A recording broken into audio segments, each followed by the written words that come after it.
Shalom, selamat pagi Bapak Ibu Saudara-saudari yang dikasih dan diberkati dalam Tuhan kita Yesus Kristus.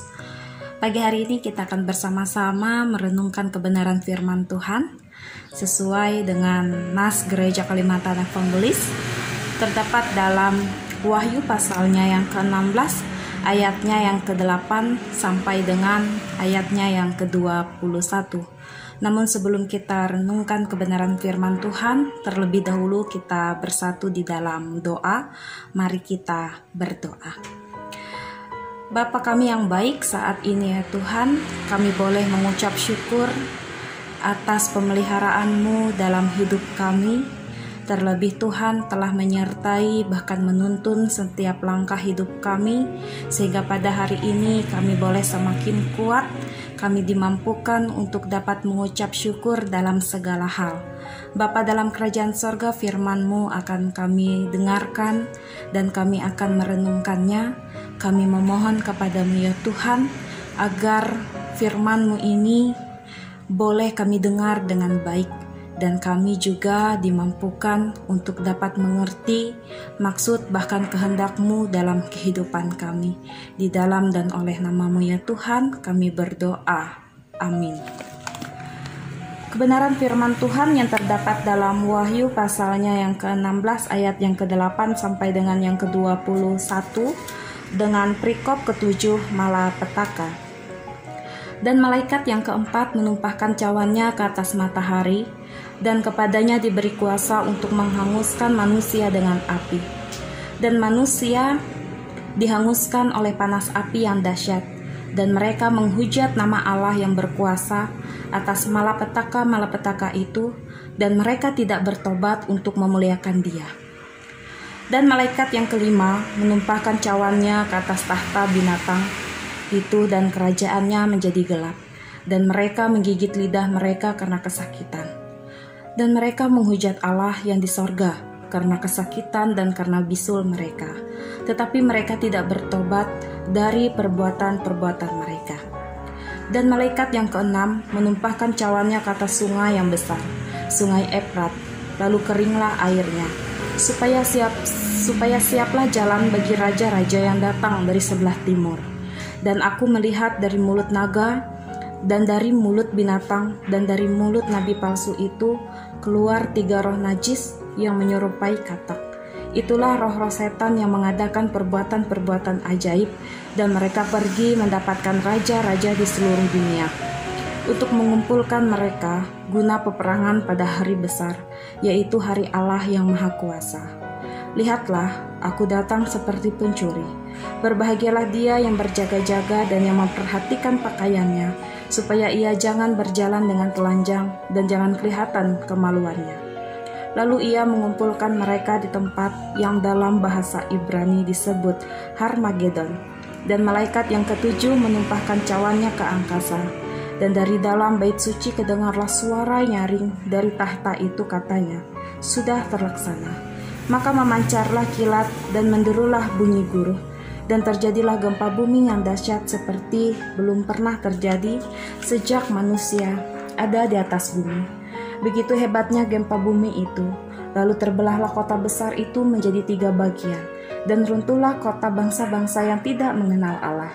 Maka teringatlah Allah akan Babel yang besar itu untuk memberikan kepadanya cawan yang penuh dengan anggur geraman murkanya. Dan semua pulau hilang lenyap, dan tidak ditemukan lagi gunung-gunung.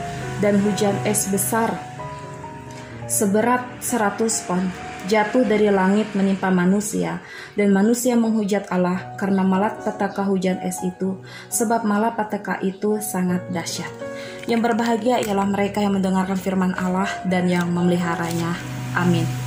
Bapak Ibu Saudara yang dikasih dalam Tuhan kita Yesus Kristus, firman Tuhan pada hari ini dalam Wahyu pasal 16 ayatnya yang ke-8 sampai dengan yang ke-21. Kalau kita melihat dari keseluruhan dari ayat ini, baik dari ayatnya yang pertama sampai dengan ayatnya yang ke-21, kita melihat di situ bahwa dari firman Tuhan hari ini memberitakan kepada kita sekalian tentang perintah Allah yang memerintah ke-7 malaikatnya untuk pergi dan menumpahkan ketujuh cawan atas murkanya ini kepada bumi.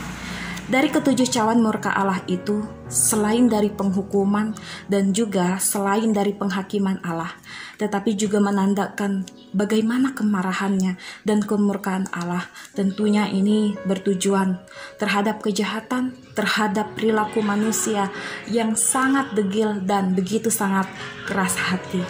Bapak Ibu, kita melihat di sini bahwa bagaimana penglihatan mengenai akhir zaman ini yang dilihat oleh Rasul Yohanes dan dicatat dalam kitab Wahyu ini memperlihatkan bahwa Allah akan bertindak menyelamatkan setiap orang yang dikasihinya, dan Dia juga akan menghukum setiap orang yang juga melawannya.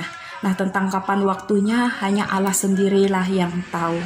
Dan tentunya Bapak Ibu saudara-saudara, bahwa penghakiman ini adalah penghakiman yang semakin dahsyat dan akibatnya akan semakin parah, sehingga inilah yang selalu seiringan dengan makin dekatnya akhir zaman.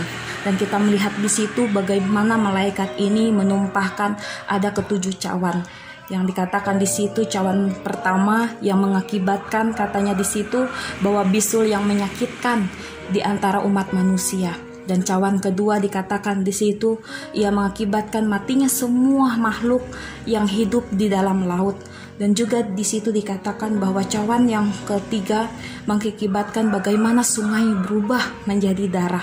Dan juga dikatakan di situ bahwa cawan yang keempat mengakibatkan bagaimana panas matahari yang menjadi amat dahsyat dan tentunya mengakibatkan sakit yang begitu luar biasa. Cawan kelima dikatakan mengakibatkan bagaimana kegelapan yang dahsyat dan kesakitan yang makin hebat karena bisul dari cawan yang pertama ini. Cawan yang keenam mengatakan mengakibatkan bahwa sungai-sungai yang ada di Efrat menjadi kering. Dan yang terakhir dikatakan bahwa cawan yang ketujuh ini ia akan menghasilkan gempa bumi yang begitu dahsyat. Nah, artinya bahwa ketika gempa bumi yang semakin dahsyat ini, ia akan diiringi katanya oleh hujan es. Nah, kita melihat di sini Bapak Ibu bahwa kejahatan manusia, kegelapan hati manusia, mereka semakin menjadi-jadi sampai dikatakan dengan semua peristiwa, dengan semua peringatan, penghukuman yang Allah berikan kepada manusia, itu membuat mereka ini malah semakin menjadi-jadi untuk memaki Allah, untuk menghujat-hujat Allah. Bahkan dikatakan dalam firman di sini, mereka pun juga mengutuki Allah. Kita tahu bahwa Allah kita ini adalah Allah yang penuh kasih dan tentu juga Allah yang panjang sabar. Tetapi Ia juga termasuk Allah yang adil, Allah yang akan memberikan suatu penghukuman adil kepada setiap manusia yang melakukan kesalahannya. Oleh sebab itu Allah mengirim semua bencana yang mengerikan secara beruntun kepada manusia yang menolak ataupun memberontak terhadap Dia. Nah, saudara yang dikasihi dalam Tuhan kita Yesus Kristus, bagaimana firman Tuhan pada saat ini mengingatkan kepada kita agar kita ini selalu sadar dan berjaga-jaga. Terlebih juga kita harus taat bahkan setia, mengingat hari Tuhan itu pasti akan datang. Dan firman Tuhan katakan di ayatnya yang ke-15, lihatlah aku datang seperti pencuri, berbahagialah dia yang berjaga-jaga, yang memperhatikan pakaiannya supaya ia jangan berjalan dengan telanjang dan jangan kelihatan kemaluannya. Oleh sebab itu, mari kita yang jauh daripada Tuhan, kita mendekat kepadanya. Mari kita menyadari segala dosa dan kesalahan kita. Mari kita melembutkan setiap hati kita yang keras. Kita bertobat dari dosa yang telah kita lakukan selama ini sebelum kedatangan Tuhan. Tuhan Yesus Kristus memberkati kita semua melalui kebenaran firman-Nya. Amin untuk firman Tuhan.